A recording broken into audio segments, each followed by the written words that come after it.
अस्सलाम वालेकुम। प्रोग्राम 10 में खुश आमदीद। मैं हूं इमरान सुल्तान। मुल्क में मौसम सरमा की आमद और ऐसे में हम देख रहे हैं कि जूं जूं वक्त गुजरता जाएगा मौसम ठंडा होता जाएगा, लेकिन सियासी दर्जे हरारत उरूज पर होगा।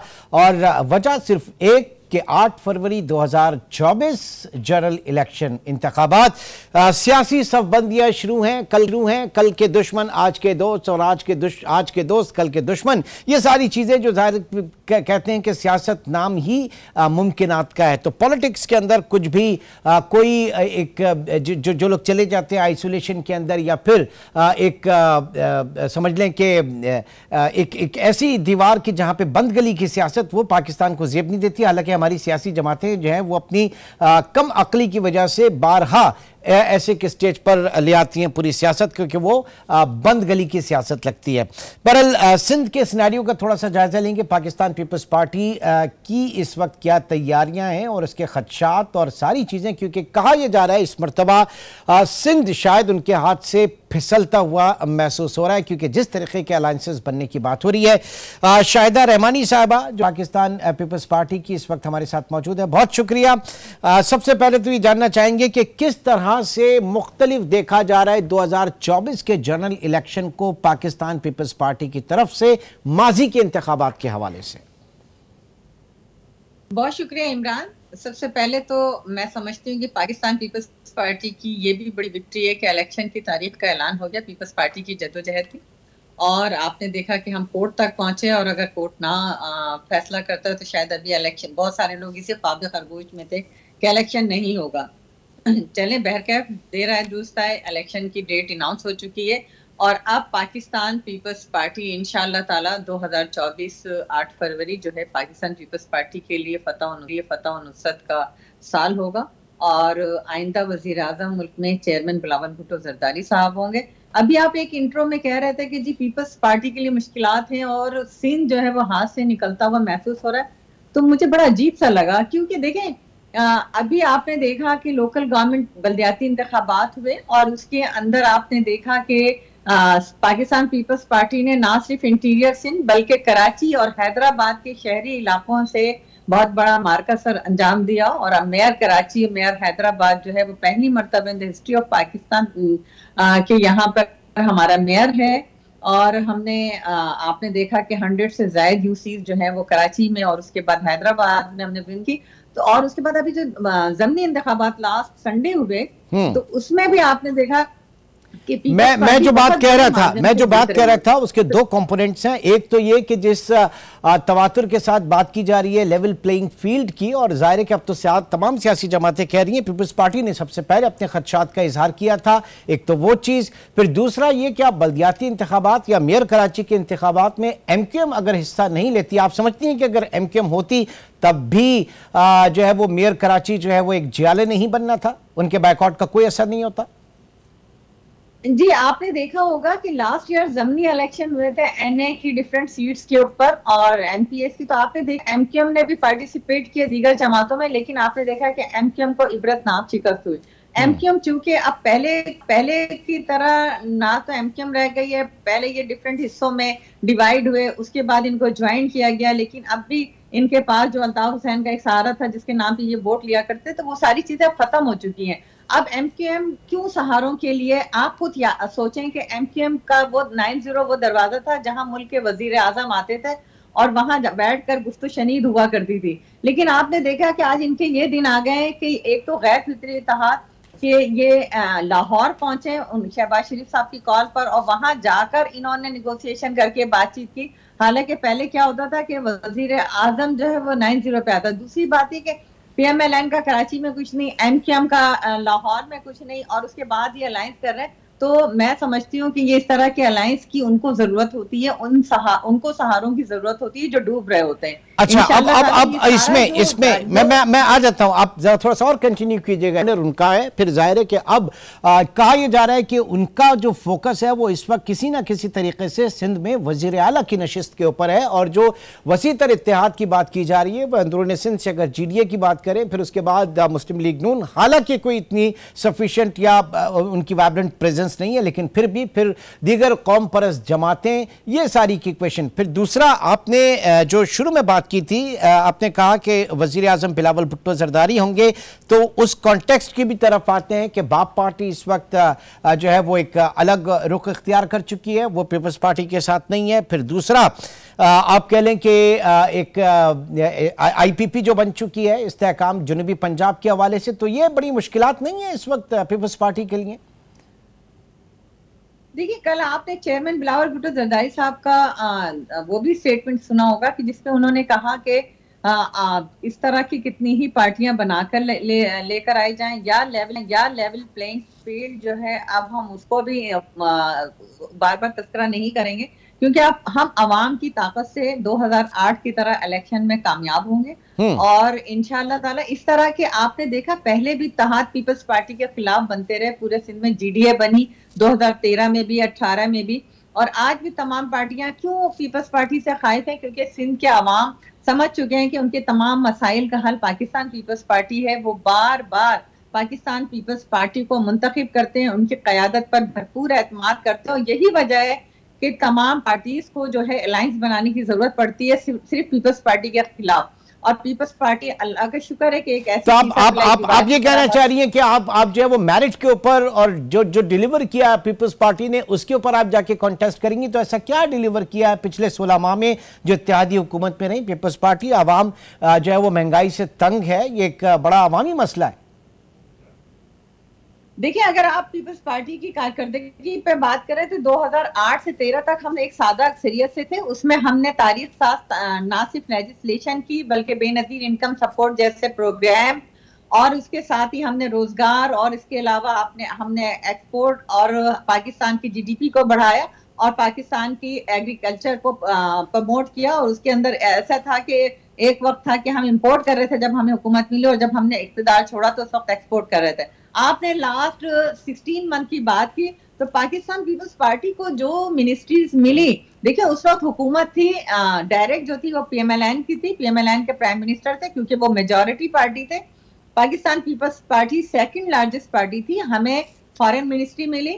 आप देख लें कि foreign minister, as a foreign minister chairman Bilawal Bhutto Zardari साहब ने जिस तरह पाकिस्तान का आलमी सतह पर खोया बिल्कुल किया, इसमें कोई शक नहीं, इसमें कोई शक नहीं। बिलावल साहब जो उनकी बड़ी अच्छी परफॉर्मेंस, लेकिन बात यह कि आवाम महंगाई की बात कर रही है, और आप कैसे कह सकते हैं कि जनाब फाइनेंस मिनिस्ट्री उनके पास थी? महंगाई एक प्रोविंशियल सब्जेक्ट है। चीफ एग्जीक्यूटिव जो है वो वजीर आला सिंध होता है, कमिश्नर जो है वो रेट लिस्ट निकालता है, वो रेट लिस्ट जो है उसके ऑफिस से निकलती है, और आपकी सूबाई इंतजामिया उस पर अमल दरामद तक नहीं करा सकती। तो ये कहां तक अब सारी चीजें विफाक के और दूसरों के खाते में डालेंगे? यहां पीपल्स पार्टी की जो गवर्नमेंट थी, जो सूबाई हुकूमत थी, उसकी परफॉर्मेंस मुझे बताइए।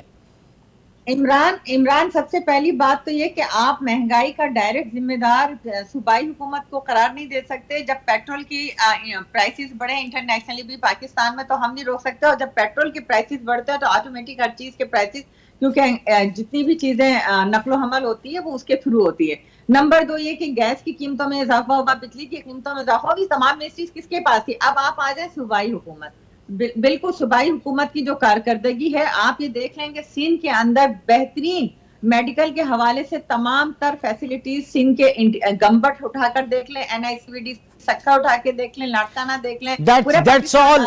मैं इसमें कोई शक नहीं, मैं तो बहुत सारी जगहों का मैं खुद मीडिया पार्टनर रहा हूं, चाहे वो NICVD है, NICBD है, SIUT है, इसके अलावा आपके जितने प्रोजेक्ट्स हैं। लेकिन बड़े माजरत के साथ ये सारे के सारे जो हैं ये पब्लिक प्राइवेट पार्टनरशिप के हवाले से। आप जरा मुझे किसी भी एक डिस्पेंसरी की तो हालत बता दें, जो सरकारी अस्पताल है उनकी हालत बता दें, ये मैं जानने चाह रहा हूं। फिर आप एजुकेशन के हवाले से मुझे बता दें। अस्पताल में आप ट्रॉमा सेंटर देखें, कराची में जो बनाया गया, यानी हॉस्पिटल बनाया गया, कराची के अंदर आपने देखा रोबोटिक सेंटर बनाया गया, ये सारी चीजें बिल्कुल लीडरशिप की क्वालिटी होती है कि वो जो आपकी ऑनरशिप है उसको हमने पब्लिक में ऑनरशिप दी, पब्लिक प्राइवेट पार्टनरशिप के तहत मजबूत इदारे बनाए। क्यों पूरे पाकिस्तान में था ना, पूरे पाकिस्तान के लोग इलाज कराने अगर सिंध आ रहे हैं तो इसका मतलब है कि हम बेहतरीन सहूलियत दे रहे हैं और सिंध के अवाम मुतमईन है। इसी तरह कराची की आबादी रोजाना 10 से 15 हजार लोग जो है इसमें इजाफा होता है,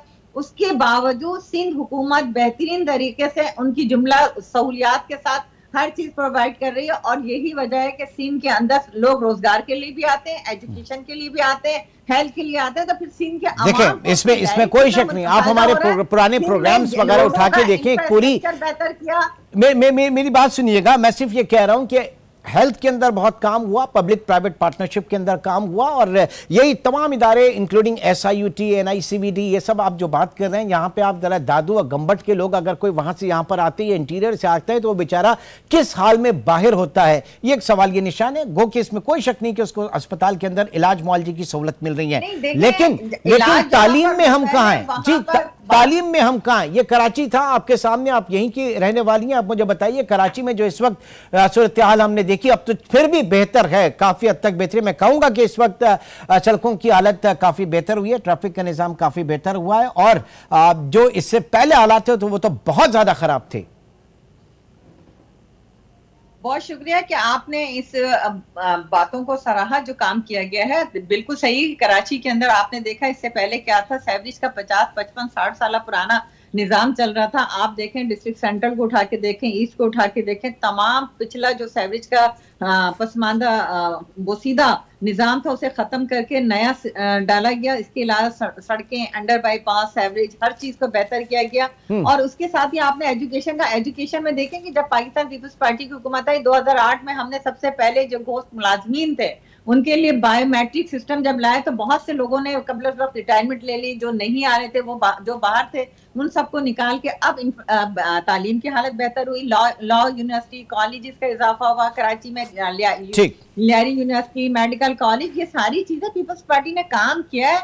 और मैं कह रही ना कि पूरे मुल्क के लोग यहाँ तालीम के लिए भी आ रहे हैं। चले अब देखते हैं कि आगे चल के 8 फरवरी का सूरज जो है वो पाकिस्तान पीपल्स पार्टी के लिए किस तरह का कैसे तुलू होता है, और आप किस तरह से शोकेस करते हैं अपनी परफॉर्मेंस को। आपने सड़कों की बात की तो मोटरवे सखर टू हैदराबाद मेरे जहन में है, और ये भी मेरे जहन में है कि उसमें अरबों रुपए की करप्शन जो है वो सामने आई। एनीवे, गुड लक, बहुत बहुत शुक्रिया। हमारे साथ मौजूद थी शाहिदा रहमानी, पाकिस्तान पीपल्स पार्टी की तर्जुमानी कर रही थी। ब्रेक के बाद प्रोग्राम को मजीद आगे बढ़ाते हैं।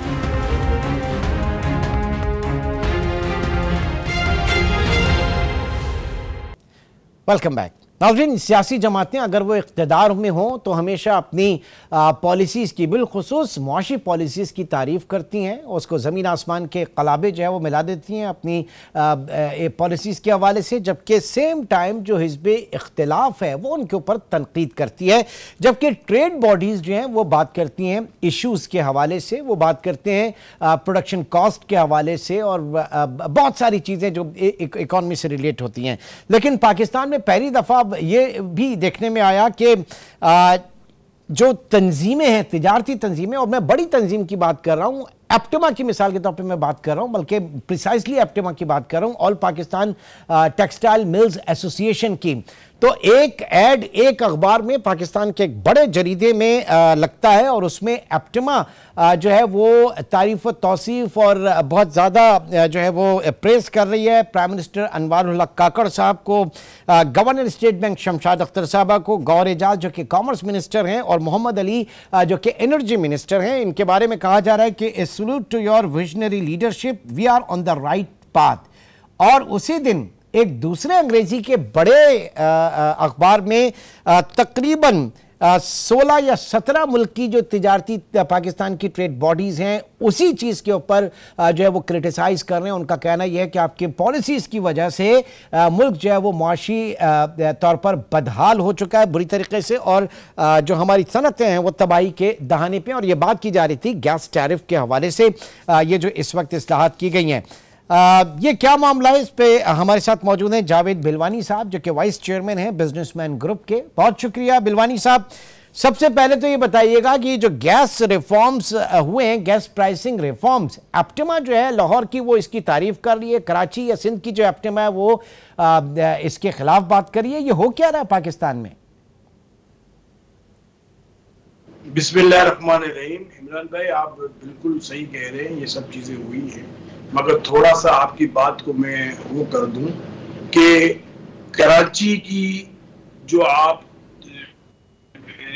एसोसिएशन जो कह रहे हैं, मतलब पूरा कराची है, उसमें 7 टाउन एसोसिएशन है, कराची चैम्बर है और साउथ की एक्मा है और जितनी टेक्सटाइल की TMA बेडवियर, मैंने कहा ना सर 17 ट्रेड बॉडीज हैं, 17 ट्रेड बॉडीज। इसको थोड़ा सा और करेक्ट कर दें कि पाकिस्तान का मोर देन 50%, 54% एक्सपोर्ट कराची से होता है। तो इसका मतलब ये कि आधे पाकिस्तान अगेंस्ट बोला है। कितने लोगों ने बोला है? आधे पाकिस्तान में। और लाहौर से जो एक्सपोर्ट होता है वो कोई 21% होता है मुल्क का एक्सपोर्ट। बाकी फैसलाबाद से होता है, सियालकोट से होता है। तो आप मुझे बताएं, आधा पाकिस्तान उस पॉलिसी के अगेंस्ट है और आधा पाकिस्तान शोर मचा रहा है, बट गवर्नमेंट जो है उसके अंदर कोई सीरियसनेस नजर नहीं आ रही, ना प्राइम मिनिस्टर में, ना कॉमर्स मिनिस्टर में, ना एनर्जी मिनिस्टर में, ना फाइनेंस मिनिस्टर में। और लोग इनकी इतनी तारीफें करते हैं कि इससे अच्छी टीम आ ही नहीं सकती। देखिए, मैं आपको एक बात बताऊं कि जो इंडस्ट्रीज के लोग हैं वो तो प्रैक्टिकल काम करने वाले लोग हैं, और जो गवर्नमेंट के अंदर जो लोग हैं, प्राइम मिनिस्टर ने कभी कारोबार नहीं किया, कॉमर्स मिनिस्टर एक जमाने में स्पिनिंग चलाते थे, अब वो बिल्डर बन गए हैं, फाइनेंस मिनिस्टर जो है वो सारी जिंदगी जॉब करती रही है, और जो एनर्जी मिनिस्टर हैं इन्होंने भी कोई ऐसा बिजनेस नहीं किया, कोई इंडस्ट्री चलाई हो ताकि उसका एक्सपीरियंस हो। ये एक्सपीरियंस किसी के पास भी नहीं है। अब इन्होंने जो गैस का टैरिफ जो बढ़ाया है, अब सबसे पहली बात ये है कि ये एक्चुअल करना क्या चाहते हैं। ये सर्कुलर डेब्ट्स खत्म करना चाह रहे हैं। ये सर्कुलर डेब्ट्स किसने पैदा किया और क्यों हुआ और किस लिए हुआ? ये सारी पॉलिटिकल पार्टीज और जितनी पार्टीज आज तक पाकिस्तान में हुक्मरानी करती रही हैं, उसमें डिक्टेटरशिप भी है, उन सब ने मिलकर ये सर्कुलर डेब्ट्स बनाया। सर्कुलर डेब्ट्स क्यों पैदा हुआ? कि इन्होंने देखे, आपके घर के अंदर एक चीज 100 रुपए की उसकी कॉस्ट है, आप उसको 15 रुपए और 20 रुपए में से इसलिए देते हैं कि आपके पॉलिटिकल माइलेज बढ़ जाए। तो जावेद भाई, ये जो मामला है, अब ओगरा ने जो गैस के औसत नर्ख 1350 MMBTU मुकर्रर किए और फर्टिलाइजर सेक्टर जो है उसके लिए टैरिफ सिर्फ 600 MMBTU है और जो डोमेस्टिक है उसके लिए 400 MMBTU। आप यही कह रहे हैं, यही मानना है कि जनाब इनके साथ ये ट्रीटमेंट क्यों किया जा रहा है और इनको इतनी रियायत क्यों दी जा रही है? That's it. देखो, मैं यही बताना चाह रहा हूँ कि जब ओगरा डिटर्मिनेशन कर रहा है 1350 में, तो आप 400 में, 500 में, 300 में, 600 में क्यों देते हो? आप क्यों, आपको क्या तकलीफ है कि आप मुझे ये बताएं। जो आज हमारी एक जनरल बॉडी मीटिंग हुई थी एक्सपोर्टर्स की, उसके अंदर लोगों ने ये कहा कि डिफेंस के अंदर कोई बंदा 4000 गज के बंगले में रहता है या 2000 गज के बंगले में रह रहा है, उसको क्या सब्सिडी देनी चाहिए? ये गवर्नमेंट की समझ में नहीं आती बात। आप फर्टिलाइजर की बात कर रहे हैं? आप फर्टिलाइजर की बात कर रहे हैं? नहीं, एक तो मैं डिफेंस के अंदर जो बंगलों में रहते हैं या बड़े बड़े लोग पोर्श एरिया में बंगलों में रहते हैं, मैं कह रहा हूं, मिसाल का इशारा वहां पे, मैं ये कह रहा हूं। नहीं, वो उसकी भी बात करता हूं। फिर एक जाना फर्टिलाइजर कंपनीज की सारी बैलेंस शीटें लेके आया था पिछले 10 साल की, मुझे बोलता है जावेद भाई अभी एक फर्टिलाइजर की 2022 की बैलेंस शीट बता रही है कि 42 अरब रुपए कमाए उसने। एक का बताया 25 अरब रुपए कमाए, एक का बताया 20 अरब रुपए कमाए। बोला ये इतना इनकी इनकम है और ये सब्सिडी के लायक है। और गरीब आवाम को हम डोमेस्टिक में सस्ती गैस देते हैं, तो ये जो 2-2 हजार गैस के बंगलों में रहते हैं ये गरीब आवाम है। आप मुझे ये बताया क्या करें, किस तरह से रैशनलाइज क्या करें? आप वो भी तो बताइए ना, इसका हल भी तो बताइए। देखिए, मैं आपको देखो मेरी बात सुनो, उसका तरीकेकार ये है, अगर फर्टिलाइजर कंपनी की जो इनकम है और फर्टिलाइजर कंपनी के जो एक्सपेंसेस हैं वो साथ आप उठाएं, कंपैरिजन चेक करें। दुनिया में भी फर्टिलाइजर कंपनियां चल रही हैं, उनकी क्या इनकम है, उनके एक्सपेंसेस क्या हैं, उनके एडमिशन के एडमिन डिपार्ट के कितने एक्सपेंसेस हैं, उनके फैक्ट्री रनिंग के कितने एक्सपेंसेस हैं, वो सबको सामने रखें और फिर उस हिसाब से आप उसको देखें।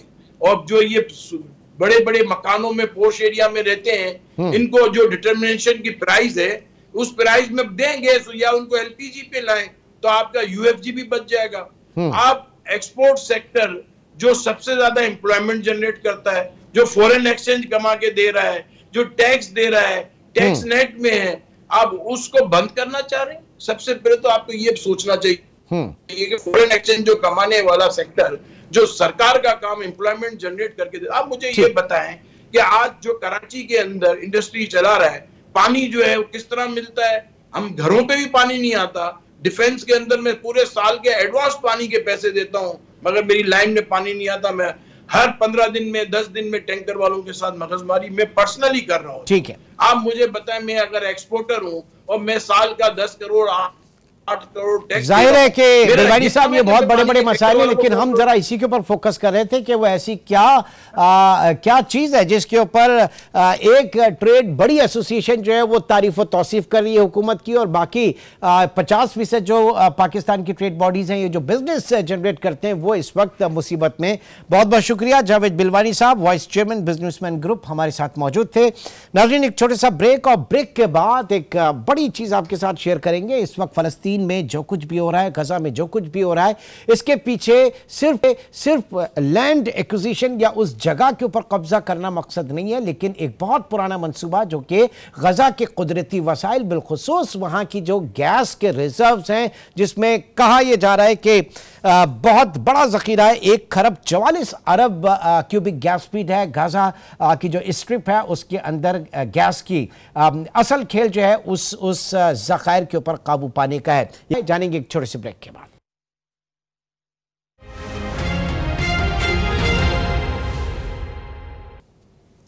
Welcome back. और आपको बताएं कि आज गजा की सूरत हाल पर रियाद में अरब लीग और ओआईसी का इजलास भी जारी है, जिसमें फ़लस्तीनी सदर महमूद अब्बास ने कहा कि इजरायली वहशियाना बमबारी से हज़ारों फ़लस्तीनी शहीद हो चुके। उन्होंने ये भी कहा कि मुझे ज़्यादा अफसोस आलमी बरादरी की बेहिसी पर है।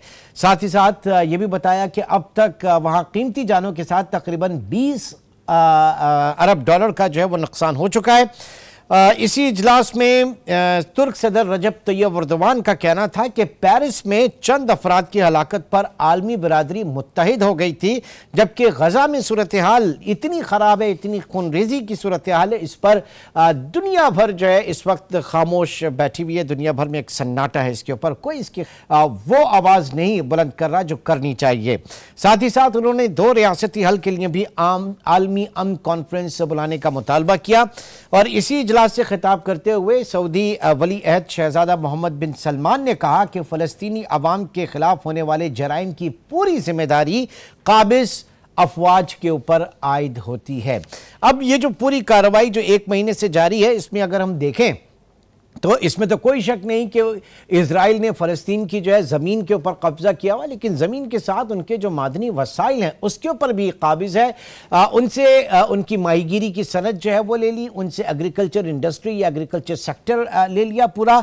और अब जो ख़बरें हैं वो और ज़्यादा संगीन है कि जनाब उनके जो मादनी वसाइल हैं, बिलखुसूस उनके जो गैस के रिजर्व्स हैं गजा के, उसके ऊपर जो है वो टेक ओवर करना चाहता है इसराइल। और ये एक बहुत बड़ा सूबा है जिसमें उसके जो दीगर आलमी ताकतें भी इसके साथ शामिल हैं। ये क्या मामला है, इसके ऊपर मैं बात करूंगा। सैयद उसामा रिजवी इस वक्त हमारे साथ मौजूद हैं, माहिर माशियात हैं। उसामा बताइएगा, ये जो मैरीन फील्ड 1 और 2 के हवाले से बात की जा रही है, जो कि मिल्कियत है गजा स्ट्रिप की, गजा या फ़लस्तीनी अवाम की, इसमें कहा जा रहा है कि 1 खरब 44 अरब क्यूबिक फीट गैस मौजूद है और ये हथियाने की कोशिश है इस वक्त पूरी। जी सबसे पहले तो इसमें जो इम्पोर्टेंट चीज़ है समझने की इमरान भाई, वो ये है कि इजराइल को ये गैस और ये सब कुछ अपने लिए चाहिए। तो इसके 2 जवाब। सब उनका जो गैस की सिनेरियो है, ये गैस की सिचुएशन है, इजराइल के पास गैस की अपनी फील्ड्स भी हैं, ये हमें अभी बात समझ, ये जो उनकी डिपेंडेंस है वो मेनली ऑयल के ऊपर है। लेकिन जैसे आपने इंट्रोडक्शन में भी बताया, असल जो बात है वो जियोपॉलिटिक्स की है इसके अंदर, कि मतलब गजा जो है, अगर हम अगर आप जाएं 1999 या 2000 के अंदर, तो ब्रिटिश गैस ग्रुप BGG ने बल्कि इसके ऊपर पूरी रिसर्च की थी। पैलेस्टीनियन जो अथॉरिटी है उनके साथ, हमास के साथ, इसराइल के साथ मिल के पूरे इनके कॉन्ट्रैक्ट्स हुए थे, मेमोरेंडम ऑफ अंडरस्टैंडिंग हुई थी कि हम इनको टैप इन करेंगे, जो आपने फिर 2 गैस पाइपलाइंस का नाम लिया, हम वो बनाएंगे, डेवलप करेंगे इसको पूरा। नहीं होने दिया गया। क्यों नहीं होने दिया गया? क्योंकि इसके जो सारे के सारे खरबों डॉलर आएंगे, उसके बाद तो गजा जो है या फलस्तीन जो है वो तो सेल्फ सफिशिएंट हो जाएंगे, सेल्फ इंडिपेंडेंट हो जाएंगे। तो इसके अंदर जो मेन समझने की बात यह है कि जो 1.4 ट्रिलियन क्यूबिक फीट या 524 अरब डॉलर, यूएन की रिपोर्ट के मुताबिक 524 अरब डॉलर की जो ये वैल्यूएशन के रिजर्व्स है ना, ये वो चाहते हैं कि वो इनके पास ना जाए, वो इजराइल के पास आ जाए। इसके अंदर एक और भी बात बड़ी इंटरेस्टिंग है कि यूएस, अमेरिका और इजराइल का जो आपस में ताल्लुक है एनर्जी का, वो इस हद तक ज्यादा है कि अभी रिसेंटली यूएस और इजराइल का एक एनर्जी एग्रीमेंट भी हुआ है, जिसने यूएस ने कहा है कि जितना इजराइल अपने एनर्जी इंडिपेंडेंट होगा, जितना अच्छा होगा, वो अमेरिका के लिए स्ट्रेटेजिकली इंपॉर्टेंट है। तो आप समझे कि पूरी की पूरी सिनेरियो को एनर्जी के से हटके जियोपॉलिटिक्स के लिहाज से देखना पड़ेगा। और इसमें ये हालात तो आज जरा कशीदा हुए, लेकिन 6 महीने पहले जून के महीने में इसके ऊपर कुछ अप्रूवल भी दे दी गई थी। जी, मैंने अभी बताया आपको कि उसके ऊपर हमास के साथ और गजा के अंदर जो पैलेस्टीनियन अथॉरिटी है उनके साथ और इजराइल ने मिलके कुछ बनाया था कि हम 15 से 20% इसकी जो रेवेन्यूज होंगे वो देंगे। इजराइल ने बल्कि गो अहेड भी दे दिया। ओके, और अब इस 1 महीने के दौरान जो जंग की सूरत हाल है, जो इतना सब कुछ हो रहा है, वहां भी तकरीबन 6 कंपनियों को 12 गालिबन लाइसेंस जो है वो अलॉट किए गए हैं। कुछ ऐसी खबरें हैं इजराइल की तरफ से सर्वे के हवाले से। ये बिल्कुल कंफर्म खबर है। 12 कंपनीज को लाइसेंस अलॉट किए गए हैं। 12 लाइसेंसेस, 6 या 7 कंपनीज को उसको एक्सप्लोर करें और वो सब कुछ करें। इजराइल ने अपनी भी गैस फील्ड की प्रोडक्शन बढ़ा दी है, बल्कि इजराइल ने ना सिर्फ ये बल्कि इजिप्ट को जो गैस वो देता था, जो कि इजिप्ट फिर आगे देता था दूसरे ममालिक को, वो भी रोक दी है। तो ये पूरा का पूरा जियोपॉलिटिकल सिनेरियो इस वक्त चल रहा है, जिसके अंदर इजराइल एक स्ट्रॉन्ग जियोपॉलिटिकल स्टेट किस तौर पे सामने आना चाहती है, और वो जाहिर है कि उसका साइज तो इतना नहीं है। अब इसे जरा लिंक कीजिएगा, क्योंकि आपने शुरू में कहा कि उसके ऑयल रिजर्व्स हैं और गैस इतने नहीं है, लेकिन इसका बैकग्राउंड कुछ ये भी कहा जा रहा है कि जो तनाज़ा रशिया और यूक्रेन का हुआ था, और उसके बाद जो रशिया ने यूरोप को गैस की सप्लाई, उसके ऊपर एक बहुत बड़ा सवालिया निशान आ गया था। तो ये उसके मुतबादिल इंतजाम होने के लिए कि जनाब वहां से ये जो गाजा फील्ड 1 फील्ड 2 की जो गैस है, ये रिजर्व जो है वो एक सप्लाई दी जाए, और जो डिपेंडेंस है रशिया के ऊपर उसको खत्म किया जाए। इमरान भाई, बल्कि इससे आगे आप देखें, अभी रशिया के और यूक्रेन की जंग के बाद अभी भी एक फील्ड है, गैस फील्ड इजराइल की, लेवाइथन, बहुत बड़ी गैस फील्ड है, 22 ट्रिलियन क्यूबिक फीट तक उसकी प्रोडक्शन है। उससे ऑलरेडी ये मुआहदा हो चुका है यूरोपियन कंट्रीज का कि वो ज्यादा गैस उधर देंगे। तो ये अभी ऐसा हो चुका है ऑलरेडी जंग के बाद।